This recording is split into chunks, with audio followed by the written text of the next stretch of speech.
안녕하세요. 저는 며칠 전 아내에게 뺨을 얻어맞으며 이혼 요구를 받은 유부남입니다. 그런데 억울하기도 하고 아니면 아내의 반응이 당연한 것 같기도 하고 답답한 마음에 욕을 왕창 먹을 각오로 사연을 보내봅니다. 저는 아내와 나이차가 무려 8살 차이가 납니다. 그래서 주변에서는 많이들 부러워했습니다.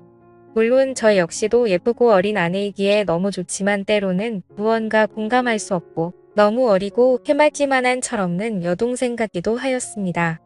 그런 아내를 화나게 만드는 단 한 가지가 있습니다. 그건 바로 장모님입니다. 지금의 장모님은 아내의 생모는 아닙니다. 장인어른께서 아내의 생모이자 첫 번째 부인과는 사별을 하셨었고 그 후로 아내와 처남을 홀로 키우셨습니다. 아내와 처남이 장가를 간 이후에 어느 날 만나는 여자가 있다며 재혼을 하고 싶다고 말씀하셨습니다. 가족들은 처음에 장인어른의 말씀에 당황하지만 모두들 환영한다며 그분을 소개해달라고 하였습니다. 그분이 지금의 장모님이십니다. 처음 뵙는 날의 장모님 모습을 아직도 잊지 못합니다. 장인어른보다 무려 15살이 어리고 저보다 고작 3살 많은 누나였습니다. 그리고 복장은 짧은 치마에 쫙 달라붙는 티셔츠를 입었고 진한 향수 냄새가 진동했으며 짙은 화장은 마치 활용의 업소 여성같이 보이기도 했습니다. 소개하는 자리보다는 나이트나 클럽이 더 잘 어울릴 것 같은 모습이었습니다. 식사와 함께 대화가 오고 갔지만 다들 반응은 냉담했습니다. 아내도 처남도 이거는 아니라면서 절대 반대를 하였고 저나 처남 댁은 별말 없이 안목적 동의만 하였습니다. 장인어른은 그분의 겉모습과 달리 속은 여리고 착하다며 이해해달라고 하셨습니다. 평생을 너희의 인생을 위해서 살았는데 남은 장인어른의 인생도 지켜달라고 하셨습니다. 한동안 불화가 있었지만 결국 장인어른 뜻대로 재혼을 하시게 되었습니다. 너무나 젊은 새 엄마 새 장모님에 대한 호칭도 부자연스럽고 어색했지만 그래도 장인어른이 행복해 하셨기에 모두들 노력하였습니다. 그렇게 행복할 것만 같은 시간은 길지 않았습니다. 2년쯤 지나서 장인어른은 암에 걸리셨고 몇 번의 수술과 항암 치료를 하였지만 약 1년의 투병 생활 끝에 결국 돌아가시고 말았습니다. 아내는 젊은 장모님이 장인어른의 나이나 건강 상태를 고려하지 않은 채 무리하게 여행도 다니고 밤늦게 데이트도 다니고 술도 같이 많이 마시면서 일찍 돌아가시게 된 거라며 원방하였습니다. 제가 봐도 장인어른께서 12년 사이에 많이 수척해지신 것 같았습니다. 그러니 아내는 더욱 장모님을 원망하였고 장인어른이 계실 때에도 가족들과 장모님 사이에는 분명 안 보이는 벽이 있었습니다. 결국 모든 가족들의 원망과 화살은 장모님께 쏠렸습니다. 장인어른은 이렇게 될 것을 미리 예상하셨던 것 같습니다. 어느 날 평소와 다름없이 낮에 시간이 나서 병원에 들렀습니다. 병원비를 결제하고 병실에 올라갔더니 장인어른 혼자 계셨고 조용히 할 말이 있다며 바람 쐬러 나가자고 하셨습니다. 맞사위하던 저는 그 전에 장인어른과 소주 한 잔씩 하면서 말동무를 해드리고 하였습니다. 많이 답답하고 힘드시지 하면서 장인어른께 말씀을 드렸습니다. 한참을 고민하시면서 혹시라도 자기가 죽게 된다면 아주 가끔이라도 장모 찾아뵙고 안부라도 물어주면 안 되려고 하시는 것이었습니다. 그러시면서 장모도 많이 외로운 사람이라며 부탁한다고 하셨습니다. 저는 마지막 당부 같은 걸 하시는 장인어른께 빨리 쾌차하셔서 집으로 가시면 장모님께도 더 잘하고 처갓집에 더 자주 찾아뵙겠다고 하였습니다.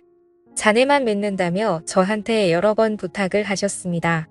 그 뒤로 장례가 끝나고 어느 정도 시간이 지날 때쯤 장모님께 전화를 드렸습니다. 집에 그냥 계신다고 하셨습니다. 퇴근하고 과일 및 고기 등 이것저것 싸서 처갓집에 들렀습니다. 아내 보고 같이 가자고 하면 불같이 화를 내며 안 갈 것이 뻔하기에 퇴근길에 혼자 갔습니다. 장모님께서 말을 안 한지 사람을 안 만난 지 며칠이 지났는지 모르겠다며 반갑다고 하셨습니다. 장모님도 많이 수척해지시고 예전과 달리 얼굴에 그늘이 가득했습니다. 장모님의 이런저런 넋두리와 저녁 식사를 마치고 다음에 또 오겠다고 인사를 드린 후 나왔습니다. 배우자 중 누가 먼저 돌아가시면 3년은 많이 힘들단 얘기를 들은 적이 있습니다. 그래서인지 더 고맙다고 자주 놀러오라고 하시는 모습에 마음이 아팠습니다. 그날 이후 3일에 한 번씩은 꼬박꼬박 전화를 드려서 집에만 계시지 말고 친구도 만나시고 나들이도 다니시라고 말씀드렸습니다. 살 곳도 만날 사람도 없다며 그냥 집이 좋다고 하셨습니다. 그래서 정말 외출하고 싶으신데 가실 곳이 없으시면 점심때 회사 근처로 오셔서 전화 달라고 하였습니다. 언제든지 나가서 맛있는 점심 사드리겠다고 하였죠. 그 후로 가끔 오셔서 점심도 같이 먹고 카페도 가서 대화를 하였습니다. 어느 날 아내가 이런 사실을 알게 되었고 저한테 불같이 화를 내었습니다. 그래서 장인어른 부탁부터 있었던 사실을 전부 이야기해 주었습니다. 아내는 장인어른의 부탁을 무시하지 않고 들어준 것은 고맙지만 앞으로 장모님과 개인적인 연락은 하지 않았으면 좋겠다고 하였습니다. 그리고서는 장모님께 전화해서 더 이상 자기의 새엄마도 저의 장모도 아니니 연락하지 말라고 하였습니다. 이 사실은 처남에게도 알렸습니다. 처남도 아내에게 그 정도까지는 할 필요 있냐며 심한 거 아니냐고 하였지만 아내는 확고했습니다. 그렇게 한두 달 지났을 때 장모님께 연락이 왔습니다. 그래도 가끔은 제가 연락을 줄 거라고 생각했는데 한 번도 안 와서 서운했다며 시간 될 때 처갓집에 놀러 오라는 것이었습니다. 집에 이것저것 고장나고 교체해야 될 것은 많은데 할 줄도 모른다며 도와달라는 것이었습니다. 그래서 이번 주말에 한번 찾아뵙겠다고 말씀을 드리고 아내에게는 주말에 회사 상사분들이랑 골프 약속이 있다고 거짓말을 하고 처갓집으로 갔습니다. 장모님께서 반갑게 맞이해 주시더군요. 저는 가자마자 수도 전구 벽지 보수, 문고리 등 수리 및 교체를 시작했습니다. 딴 건 몰라도 제가 뭐 고치는 손재주는 좀 있는 편이었거든요. 그 집도 아내가 어릴 때부터 살던 집이다 보니 이래저래 오래돼서 고장난 것들이 많았습니다. 점심때가 훌쩍 지나서야 모든 것이 끝났고 늦은 점심을 먹게 되었습니다. 장모님께서는 고생 많았다며 맛있는 음식과 막걸리를 주셨습니다. 한 잔 두 잔 주시는 대로 마시다 보니 조금 취하게 되었고 소파에 쉬다가 잠이 들었습니다. 한참을 자다가 깨어보니 시간은 이미 많이 늦었고 아내에게 술자리가 길어져서 상사분들과 다 같이 2차로 가게 되었다며 내일 들어갈 것 같다고 문자를 남겼습니다. 그러고는 다시 거실 소파에서 잠을 잤습니다. 잠을 자고 있는데 무언가 소리가 들렸고 장모님 혼자서 술을 드시고 계셨습니다. 저도 옆에 앉아서 한두 잔 거들면서 장모님 말씀을 들어드리다 결국 만취하게 되었었죠. 저도 지금 생각하면 참 후회되지만 그날 술에 취해서였던 건지 실수를 저지르고 말았습니다. 그 사건 이후 장모님은 뒤탈 없이 그냥 즐기면 되는 거라고 하시면서 더 노골적으로 만남을 요구하셨습니다. 계속 거절을 하였지만 회사까지 찾아오셨습니다. 몇 번이고 다음에 찾아뵙겠다며 택시를 태워서 보내드렸지만 또 오셨습니다. 결국 처갓집을 가게 되었고 그렇게 만남을 가지게 되었습니다. 그런데 꼬리가 길면 잡히듯 내 행동이 수상해서 핸드폰을 뒤져보고 안 것인지 아내가 어떻게 한 것인지 모든 사실을 다 알게 되었습니다. 아내는 제가 처갓집에 있을 때 쳐들어왔고 장모와 머리채를 잡고 싸웠습니다. 제가 힘겹게 그 둘을 떼어놓고 아내를 차에 태워서 저희 집으로 왔습니다.